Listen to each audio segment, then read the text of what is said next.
Hey everyone, Mark from counsellingsupervision.com.au. A topic on pluralism and evidence-based practice. That's what's on the cards today.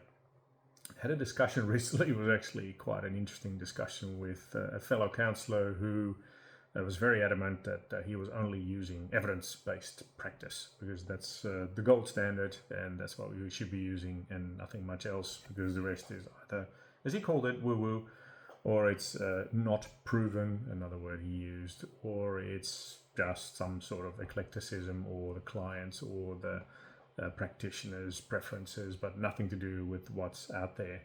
And research suggests is working.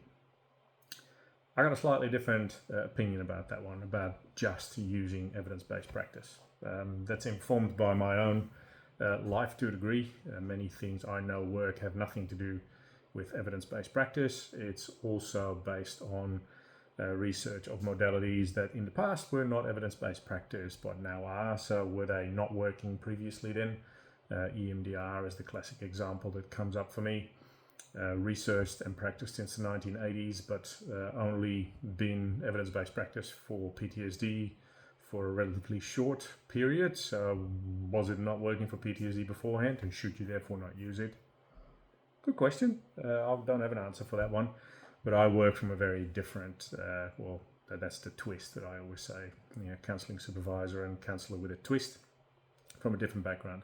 I like evidence-based practice because you can rely on it. At least it's got the data backing. But if you look at, for instance, the pluralism method or the pluralistic approach, let's put it right. The pluralistic approach that John McLeod and Mick advocate, in that pluralistic method, anything goes.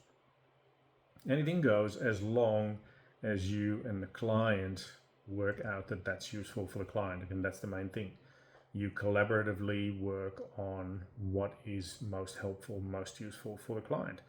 And the client could have a particular cultural background with particular cultural rituals or norms or mores or practices that might not be evidence-based at all, but that definitely work for them to help them in their counseling journey. It's got nothing to do with evidence-based practice, but if you and the client work out that that could be useful for the client because they know it's helped them before, why wouldn't you use it?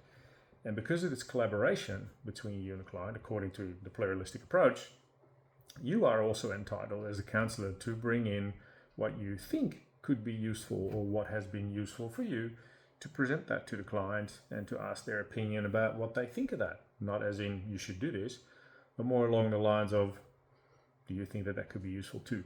And that might not have anything to do with evidence-based practice as well. So my very personal take, and I realize it's very personal, is that purely using evidence-based practice and nothing else, because that's not evidence-based, that's the argument, could potentially make your practice poorer, could potentially leave particular things out that could have been exactly that thing that the client needs for their journey.